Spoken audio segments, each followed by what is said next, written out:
What do trading cards, NFTs, and Beanie Babies all have in common?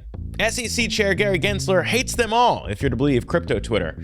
But the truth is a little bit more nuanced than that. At least, maybe? To be fair, it's kind of confusing to tell what the SEC even thinks at this point, and that is entirely Gary Gensler's own doing. This week, we're digging into the SEC's obsession with cracking down on NFTs. NFT marketplace OpenSea says it received a Wells notice from the SEC. Gary Gensler's SEC is back at it again, this time going after OpenSea in a renewed crackdown on NFTs. And just like the other times we've covered Gary Gensler's anti-crypto wars, this one similarly stems from Gensler's own avoidance in answering any questions that could potentially add clarity for builders in the space. Congress has said that there's one agency, the Securities and Exchange Commission, under this committee. And you won't answer my question, and you're the head of that agency. So give me a break. Come on. So I know that this... Yes or no? Well, I know that our staffs are working with... We have a minute. Yes or no? And I believe in congressional oversight, and I know okay. our staffs All right. are working Moving on. together. Moving on.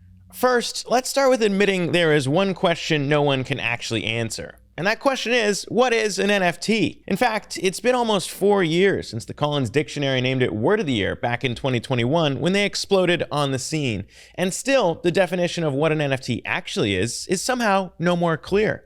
It could be a collectible, like a Beanie Baby, or a Pokemon card, or an asset in a video game, or a membership token like what we offer here at Coinage. Coinage NFTs, on sale now. Or almost anything, which is why the SEC issuing a Wells notice to put NFT marketplace OpenSea in its crosshairs now is so interesting. And in this episode, we're going to do our best to take a look back at how we got here, and in particular, how the SEC and OpenSea got here. So let's start with OpenSea, the famed NFT marketplace that has just been the subject of the new Wells notice and the first ever NFT insider trading case. But also, back in 2021, the epicenter of all NFT experimentation ever, as trading volumes exploded from just a few million to more than $2 billion in August of 2021. People are really waking up to the fact that there's this whole new digital economy emerging around artists, creators, musicians, and athletes as well, that allows them to sell these digital assets directly to their fans and directly to people who want to engage in these projects. So it's a really exciting time for the space, and OpenSea is at the center of all that. So we've seen tremendous growth of the market. Of course, eventually that hype died down, but not before President Trump squeezed in 4 NFT projects of his own. I'm doing my first official Donald J. Trump NFT collection right here and right now. They're called Trump Digital Trading Cards. As we've covered before, those Trump NFT trading card collections carried a blend of perks, including the chance to win a dinner with Trump and even a piece of his suit he wore during the debate with President Biden. Each physical trading card has an authentic piece of my suit that I wore for the presidential debate. And people are calling it the knockout suit. I don't know about that, but that's what they're calling it. And quite frankly, I'm not sure even OpenSea's CEO Devin Finzer could have dreamed in 2021 that a former US president would be onto his 4th NFT collection at this point.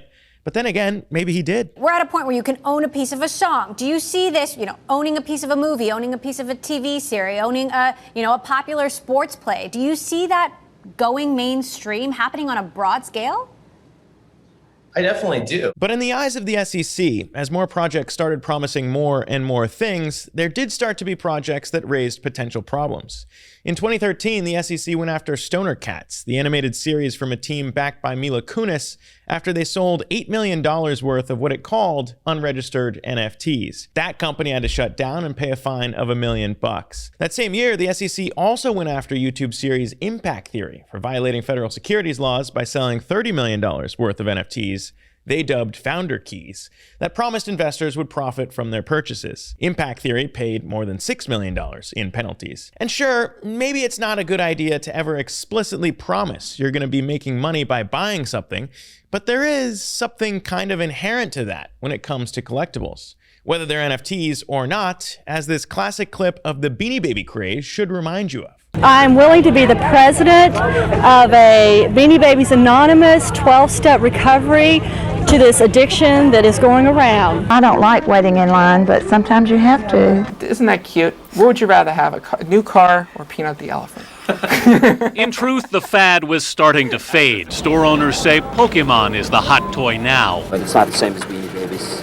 But the thing is, Beanie Babies were kind of like Pokemon. A similar craze with scarcity intertwined and arguably even more utility. Which brings us back to Gary Gensler and the absurdity of going after NFTs as something that hasn't even really been defined yet. Mostly because he and the SEC don't want to sharpen the line on where NFTs start to become a problem. At a House hearing just last year, Chair Gensler was pressed repeatedly by Congressman Richie Torres on specifically why a Pokemon card on the blockchain suddenly becomes problematic. Suppose I were to purchase a Pokemon card.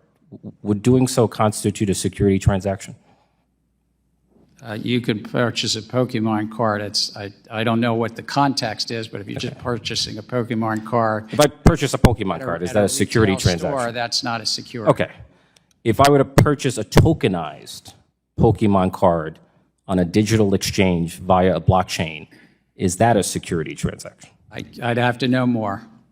Okay, so for you, the process of tokenization is what transforms a non-security transaction into a security transaction? Look, if the investing... I thought you were technology neutral. The fact is, no one really knows the definition of an NFT.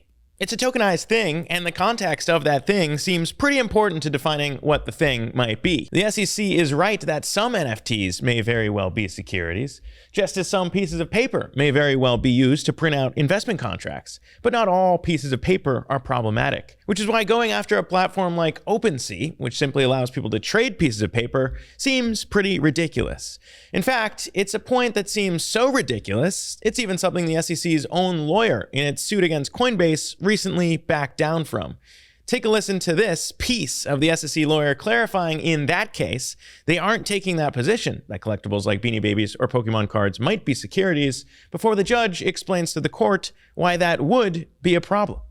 We are not contending that collectibles are secure. No one is actually suggesting that you are. We're all just afraid that you have so little limitation on your standard that some really thoughtful attorney is going to bring the Beanie Baby class action. Even now, you could forswear it right here. That doesn't matter. I care about how I know that your test isn't going to implicate either collectibles or commodities. And Judge Fela is right. There would be some pretty serious consequences to letting the SEC extend its war on a catch-all term that kind of applies to anything and everything. And look, I'm not saying NFTs are perfect as they exist, but stepping in just to give non-answers on a more fair path forward is doing more harm than good. And I can say, as a founder who has built Coinage along with our community into the first DAO co-op that's trying to do things right here in the US, learning from all the cases the SEC has brought before has been pretty eye-opening, but I'm excited for what comes next.